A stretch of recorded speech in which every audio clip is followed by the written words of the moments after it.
Hello guys, hello कैसे हो आप सब। आई होप आप सारे बढ़िया होंगे। आज इस वीडियो में मैं बताने जा रहा हूँ कि अपनी नंदी सुपर मीटियोर 650 का रिव्यू, क्योंकि मैंने ना इसको बहुत टाइम से चलाया है, यूज़ किया है, सिटी राइड्स की है, हाईवे राइड्स की है। तो इसके ना 6000 किलोमीटर पूरे हो गए। मैं 5000 किलोमीटर हो रहे थे ना, तब से सोच रहा हूँ कि यार इसका एक रिव्यू वीडियो बना लूँ भाई, लोगों को बता दूँ कि इसका पोस्चर कैसा है, इसके कंफर्ट कैसा है, माइलेज कितना है। तो आज पहले तो कैमरामैन आप इधर आओ, इनको चेक कराओ कि किलोमीटर कितनी चल गई अपनी गाड़ी। 6419 किलोमीटर, 6419 किलोमीटर अपनी गाड़ी चल गई। तो लगभग मतलब ऐसा है कि 6500 किलोमीटर अपनी गाड़ी चल गई। अब मैं इसको ऐसा है कि बता सकता हूँ आप लोगों को कि हाँ, क्या आपके लिए सही है, क्या ये सिटी राइड्स के लिए बनी है, नहीं बनी। तो बहुत सारे ना पॉइंट्स हैं, तो मैंने वो लिख लिए थे कि भाई इन पॉइंट्स पे आज अपन बात करेंगे, तो वो कवर करते हैं आज। जैसे कि पहला सबसे बड़ा कि इसका माइलेज कितना है। भाई इसकी जो फ्यूल कैपेसिटी है ना, वो है 15 लीटर की, और इसका एवरेज जो है भाई बहुत ही गंदा एवरेज है। मतलब ये मान लो कि खरीदना आसान है लेकिन इसको पालना बहुत मुश्किल है भाई, बहुत मुश्किल। मतलब मेरे को पहले ऐसा लग रहा था कि यार मेरे अगर जेब में 5 लाख है तो मैं बाइक ले लूँ, बट अब ऐसा लग रहा है कि भाई 7-8 लाख होने चाहिए तब आप इस बाइक को ले पाओगे। मतलब एक इनकम होनी चाहिए। देखो यार, टू बी ऑनेस्ट, सिर्फ ऐसा नहीं है कि अपनी सेविंग्स कर ली, क्योंकि आजकल की जो जनरेशन है ना, वो बाइक्स के पीछे बहुत पागल है। तो क्या होता है कि सेविंग्स कर ली, वो दे दी, उसके बाद ईएमआईज़ जा रही है, फिर इसका फ्यूल का खर्चा, फिर इसके सर्विस का खर्चा, इसका मेंटेनेंस का खर्चा बहुत ज़्यादा आ जाता है भाई, टू बी ऑनेस्ट। तो अगर कोई भी मेरा भाई लेने की सोच रहा है तो पहले एक बार प्लान कर लो कि कैसे क्या चीज़ें होगी। उसके बाद अब बात कर रहे थे अपन माइलेज की। तो इसका जो माइलेज है भाई, मुझे सिटी में 12-13 से ऊपर नहीं मिलता। पहली चीज़ तो ये कि मेरे पास एक्टिवा है, मेरे पास ये बाइक है। मैं क्या चाहता हूँ कि भाई एक्टिवा जो है उसको मैं धीरे चला लूँ, मतलब एवरेज ही निकालना है तो मैं एक्टिवा से ही निकाल लूँगा ना। और उसके अलावा अगर मुझे ये बाइक चलानी है तो भाई मैं तो 120-130 पे चेज़ करता हूँ, बट इसका एवरेज जो मुझे मिला है सिटी में वो मिला है 12-13 का, और हाईवे पे जो मिला है वो मिला है मेरे को 18-19 के आसपास। मतलब ऑन एन एवरेज 20 मान के चलो आप कि 20 का एवरेज ये हाईवे पे दे देती है और सिटी में ये देती है 12-13 का। उसके अलावा अब बात करते हैं इसकी सर्विस कॉस्ट कितनी है। देखो भाई, अभी तक तो मैंने इसकी फ्री सर्विस करवाई है, 2 सर्विस हुई है। पहली सर्विस मेरी कुछ 2800 के आसपास आई थी। फ्री सर्विस के साथ में जो भी कुछ चीज़ें वो ऐड ऑन करते हैं, ऑयल के चार्जेस लेते हैं, किसके लेते हैं, वो हो गया। दूसरा मेरा था, उसमें मेरे ज़ीरो कॉस्ट आई थी, क्योंकि मैंने बाहर से लगभग पार्ट्स लगवाए। मैं रॉयल इनफील्ड से ब्रेक पैड्स नहीं लगवाता, क्रैंक वन है उनसे लगवाता हूँ मैं। उसके अलावा कुछ भी और पार्ट्स होते हैं, जैसे कुछ ऐसे पार्ट्स है कि लेग गार्ड्स हो गई, ये सब हो गई, ये मैं कंपनी से लगवाता हूँ। बट ब्रेक पैड्स और ये सब होते हैं, ये मैं बाहर लगवा लेता हूँ। कुछ 1-2 ब्रांड्स है जयपुर की, बाइकोलॉजी हो गई या हेलमेट पॉइंट हो गई, उनसे। तो मेरी जो सेकंड सर्विस आई थी उसमें भी लगभग 2-2.5 हज़ार रुपये का मेरा खर्चा हुआ था। और इसके जो ब्रेक पैड्स हैं भाई, वो चलते हैं सिर्फ 2300-2400 किलोमीटर, क्योंकि इसमें है डिस्क ब्रेक्स। मतलब मेरे पीछे वाले जो ब्रेक पैड्स हैं ना, डिस्क ब्रेक्स ये वाले, ये चले हैं 2300 किलोमीटर, 2400 किलोमीटर, मैंने हर बार चेंज करवाए हैं। और जो आगे वाले ब्रेक पैड्स हैं ना, ये वाले डिस्क ब्रेक्स, ये मेरे अब तक पूरे चल रहे हैं। 6500 किलोमीटर पे मैं चेंज करवा दूंगा, मतलब 150 किलोमीटर और चलाऊंगा और फिर मैं चेंज करवा दूंगा। मैंने चेक भी करवाया तो उन्होंने बोला कि 150 किलोमीटर बाद चेंज करवा लेना आप। तो अभी मैं 2-4 दिन से वैसे भी नहीं चला रहा था, तो कोई दिक्कत नहीं है। तो अपनी बात हो गई सर्विस की, अपनी बात हो गई माइलेज की, फ्यूल कैपेसिटी की। फिर क्या ये सिटी राइड्स में कंफर्टेबल है या नहीं है, सबसे मेन इशू भाई। सिटी राइड्स में बहुत दिक्कत आती है, जैसे कि टर्निंग पॉइंट्स। भाई इसके आप ये देखो कि पैर कहाँ रखे जाते हैं, यहाँ पे। अब बंदा अगर यहाँ बैठ रहा है, और मैं आपको बैठ के दिखाता हूँ, अगर मैं यहाँ बैठ रहा हूँ और उसके बाद में मेरे अगर पैर यहाँ पे हैं, तो यार टर्निंग पॉइंट बहुत ज़्यादा हो जाता है। इसका हैंडल इतना बड़ा है, पहली चीज़ तो कि हैंडलिंग इशू कुछ भी नहीं है, ना कुछ ऐसा कि वाइब्रेशन है या ऐसा कुछ है, बट टर्निंग पॉइंट बहुत ज़्यादा हो जाता है, सबसे मेन चीज़। तो सिटी में जो दिक्कत आती है वो आती है एक तो हीट इशू की, गर्मी होगी तो हीट इशू होगा, क्योंकि भाई इंजन हाथी है भाई, हाथी देख रहे हो आप, तो 650 सीसी है तो भाई हीट तो होगी होगी। तो अपना हो गया हीटिंग का। हाँ, हाईवे पे चलती है ना तो हीट इश्यूज बिल्कुल नहीं आते, क्योंकि पता ही नहीं चलता यार, ठंडी हवा चल रही होती है तो दिक्कत नहीं आती। अभी गर्मी आने दो, अभी तो मैं सर्दी में ही इसको यूज़ किया हूँ, तो मैं तो सर्दी के पर्पज़ से ही बता सकता हूँ। उसके अलावा रही बात इसके कि मॉडिफिकेशन जो इसमें मेरी हुई है वो हुई है अभी तक सिर्फ लेग गार्ड चेंज करवाया मैंने इसका। उसके अलावा मैंने इसमें बैक रेस्ट लगवाया है, ये वाला जो आता है पीछे के लिए, क्योंकि यार है ना, पीछे मेरे साथ पहले दिन जिस दिन मैंने डिलीवरी ली थी ना, पापा बैठे थे भाई, सच बता रहा हूँ, गिर जाते हो, उनका फ़ोन गिरा था, हम घर जा रहे थे, खुशी का माहौल था, जूते मारते मेरे तो पिताजी, लेकिन बच गए किसी भी कंडीशन में। बस ये है कि भाई मेरे को लगवाना था, मैं नेक्स्ट डे गया और ये लगवा के आया।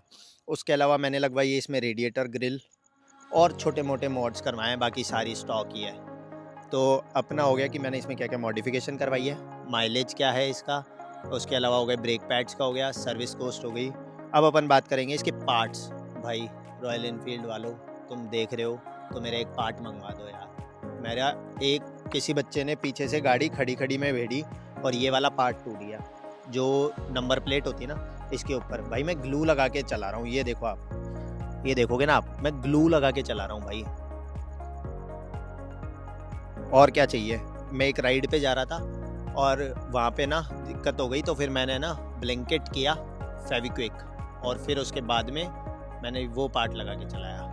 तो पार्ट्स अवेलेबल नहीं होते, सबसे मेन इशू जो आता है ना इसमें बाइक में वो आता है इसका पार्ट्स का, सबसे बड़ा इशू पार्ट्स का आता है। नेक्स्ट जो अपना आता है वो आता है इसमें कि भाई फुट पैक पोजीशन मैंने आपको बताई, हाईवे के लिए बेस्ट बाइक है भाई, बेस्ट बाइक। मतलब आप ये मान लो कि राजा हो इस पे बैठ के, सोफ़ा है सोफ़ा। हाँ, अगर 400-500 किलोमीटर आप चला रहे हो ना तो मैं बोलूँगा कि भाई आप ना जेली सीट्स जो आती है ना वो यूज़ करो। बाकी अगर नॉर्मल चला रहे हो कि 100-200 किलोमीटर 300 किलोमीटर, भाई पता ही नहीं चलता इसमें, इसके पैर आगे रखो, आराम से मस्त ऐसे सोफे की तरह बैठो और मस्त चलाओ इसको। तो अपनी भाई फुट पैक पोजीशन का मैंने बता दिया। दूसरी हो गई लॉन्ग राइड्स। भाई लॉन्ग राइड्स में कंफर्टेबल बाइक है, क्योंकि हाईवे बाइक है, बनी हाईवे के लिए है, सिटी के लिए नहीं बनी है ये। अगर आप डेली यूज़ करते हो बाइक को तो भाई ये आपकी फर्स्ट प्रायोरिटी पे मत रखना, पहली प्रायोरिटी पे आपकी कोई नॉर्मल बाइक या एक्टिवा या कुछ ऐसी बाइक रखना। मैं डेली के लिए सोचा था कि रखूँगा इसको, बट मैं डेली यूज़ ही नहीं कर पा रहा हूँ, क्योंकि भाई सिटी में नहीं हो पाता, जयपुर में ऑलरेडी इतना ट्रैफिक है, नहीं हो पाता भाई, सच में नहीं हो पाता। पार्ट्स अवेलेबल नहीं होते। इसका वेट, सबसे मेन चीज़ इसका वेट है भाई 240 kg। भाई सांड है ये, सांड लिटरली में। इसका 240 किलो वेट है। बट ये है कि थोड़े दिन आप चलाओगे ना, महीना 15 दिन, आपकी हैंडलिंग ऐसी हो जाएगी। मैं अभी इसको खड़े होकर चला लेता हूँ, जबकि पतला सा हूँ, लेकिन चला लेता हूँ। सब लोग यही बोलते हैं भाई तेरे से संभल जाती है ये गाड़ी, मैं कहता हूँ भाई ईजीली। तो अगर आप यूज़ टू हो जाओगे तब कोई दिक्कत नहीं आएगी, स्टार्टिंग में थोड़ी सी दिक्कत आ सकती है, तो वो वाली चीज़ होती है। उसके अलावा इसके भाई नेगेटिव चीज़ बताता हूँ, सबसे नेगेटिव चीज़ रियर सस्पेंशन। भाई जो पीछे बैठता है ना बंदा, भाई उसकी बैंड बज जाती है, लिटरली बैंड बज जाती है। क्यों? क्योंकि भाई इसके सस्पेंशन इतने अच्छे हैं ही नहीं, इसके सस्पेंशन बहुत बेकार है। रॉयल इनफील्ड वालों वापस से सुन लो कि इसके सस्पेंशन है ना वो अच्छे करवा दो थोड़े से। मतलब आप इतना अगर चार्ज कर रहे हो ना, तो मेरे हिसाब से सस्पेंशंस और अच्छे होने चाहिए थे एज़ कम्पेयर टू कि अदर बाइक्स में जो हो रहा है ना, अच्छे आते हैं। उसके अलावा इसका जो पार्ट्स है वो अवेलेबल नहीं हो पा रहे। कुछ पार्ट्स ऐसे हैं जो एक महीना, मैंने इसका सितंबर में ऑर्डर लगाया था भाई, अभी तक पार्ट्स नहीं आए। और ये पता है क्या बोल रहे हैं, जयपुर में पहली बार ऐसे हुआ है कि ये मड फ्लैप, पता नहीं ऐसे कुछ बोलते हैं इसको, मड गार्ड के नीचे होती है भाई, वो टूट गई। तो अब भाई ऑब्वियस ही बात है ना, मैं तो ऑर्डर करूँगा, नहीं मिलते। तो सबसे नेगेटिव चीज़ है इसके सस्पेंशंस, जो कि अच्छे नहीं है पीछे वाले के लिए। सेकंड चीज़ पार्ट्स अवेलेबल नहीं है। थर्ड भाई एवरेज तो चलो मैं मानता हूँ कि भाई देखो हाथी पाला है तो वो तो करना ही पड़ेगा। तो ये सारे हैं। उसके अलावा बिल्ड क्वालिटी भाई बहुत अच्छी है, लोहा है, लोहा है लोहा, प्लास्टिक नहीं है। तो वो कहते हैं ना कि मालिक आर पार जाने दो, जो होगा देखा जाएगा, वो वाला सीन है। बिल्ड क्वालिटी बेस्ट है। पेंट का ऐसा है कि आते ही भाई पीपीएफ करवा लेना, या उसके अलावा क्या बोलते लेमिनेशन करवा लेना, क्योंकि इसमें स्क्रैचेस बहुत ज़्यादा आ जाएंगे। देखो यार, शूट करते करते रात सी हो गई, अंधेरा सा हो गया, तो मैंने सोचा, मैंने कहा चलो अब बनानी तो आई, वीडियो तो कवर करनी है तो करा जाए। देखो एक और पॉइंट आता है, वो आता है रोड प्रेजेंस। भाई बढ़िया धांसू, मतलब ये मान लो जब भी मैं जाता हूँ ना कहीं भी, तो लोग ये बोलते बोले ये हार्ले तो नहीं है कहीं, मतलब कुछ लोगों को नहीं पता, देखो यार सच में नहीं पता कि ये रॉयल एनफील्ड भी ऐसी बाइक बनाता है। तो लोग बोलते बोले यार हार्ले डेविडसन जैसी लग रही है, जबकि अभी तक मैंने इसमें कुछ मॉडिफिकेशंस नहीं करवाई। इसमें मॉडिफिकेशन हो सकती है भाई, आप साइलेंसर चेंज करवाओ, मैं नेक्स्ट मंथ वो करवाने वाला हूँ, तो एक वो हो गया। फिर इसके पैनियर्स लग जाएं तो भाई ये और बल्कि लगती है। आगे से विंड रिफ्लेक्टर्स हो गए, वो लगवा लो, और ज़्यादा बढ़िया बल्कि लगेगी। मतलब मॉड्स तो इसमें बहुत सारे हैं, करवाओ जितने कम है भाई, ये एग्जैक्ट हार्ले बन सकती है। तो वो करवाएंगे धीरे धीरे जब पैसा आने लगेगा। तो इसकी रोड प्रेजेंस भाई एक नंबर है। क्या ये बाइक आपको लेनी चाहिए या नहीं? भाई मैं कहूँगा अब तक तो मैं इससे बोर नहीं हुआ 6,500 में, और मुझे नहीं लगता कि मैं इसको 60,000 तक भी रखूँ तो मैं बोर होऊंगा, क्योंकि चलाने में बेस्ट है, कंफर्टेबल बाइक है, कोई दिक्कत नहीं है, रोड प्रेजेंस है, महंगी भी नहीं है इतनी, मतलब हाँ कह सकते हो है थोड़ी बहुत महंगी, बट इतनी भी नहीं है कि अफोर्ड नहीं कर सके या वैसे है। और जितनी पैसे लग रहे हैं ना, उतना तो वर्थ इट भी है ये बाइक का लेना। दूसरी चीज़ ये कि भाई मैं तो कह रहा हूँ कि प्यार है, बहुत प्यारी बाइक है भाई, लेनी चाहिए आपको। बस एक दो चीज़ें देख लेना, माइलेज का, एक ब्रेक पैड्स का, मतलब मेंटेनेंस का, वो आएगा, उसका कोई कुछ नहीं कर सकता, वो आएगा भाई। तो उसके अलावा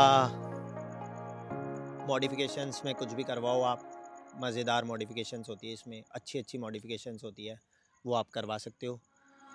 और अगर मेरे कोई भी भाई ये चाह रहे हो कि भाई मेरे को ये बाइक लेनी है, या जयपुर में हो एक्सपीरियंस करनी है, टेस्ट राइड लेनी है, क्योंकि मेरे टाइम पे क्या हुआ था, मुझे टेस्ट राइड ही नहीं मिली थी, जयपुर में बाइक ही अवेलेबल नहीं थी। फिर मैं जीटी लेने का प्लान था, तो वो मैंने, मेरे एक फ्रेंड है उसको फ़ोन किया कि भाई तेरी एक बार बाइक चला के देखनी है, तो उससे मैंने टेस्ट राइड ली। अगर कोई भी भाई जयपुर में हो तो भाई कमेंट करना, मैं नंबर ड्रॉप कर दूँगा, आप एक बार टेस्ट राइड लो, उसके बाद में प्लान करना कि आप ले सकते हो या नहीं ले सकते हो बाइक को। मतलब आप चलाओगे तो आप खुद बोलोगे भाई फील है, हार्ले वाली फील है। बस हीटिंग इशू या ये सब है जो लोगों ने धुआं बना रखा है, तो ये गर्मी में यार होगा। अब यार 650 सीसी है तो इतना तो होगा ही ना यार भाई। तो बस आज के लिए इतना ही, मिलते हैं अगली वीडियो में। मैं तो कहूँगा भाई अगर मन है तो लो, कोई दिक्कत नहीं है, 100 में से 9 चीज़ अच्छी ही है, कोई बुरी चीज़ नहीं है। कोई एक आधी है तो वो भाई एडजस्ट हर जगह करना पड़ता है, कोई भी बाइक हो हर जगह। बाकी मिलते हैं अगली वीडियो में, जब तक के लिए टाटा बाय बाय, ख्याल रखो अपना, और लाइक कमेंट शेयर करना मत भूलना। रात में भी यार वीडियो बन रही है यार, प्लीज़ लाइक कमेंट शेयर कर देना।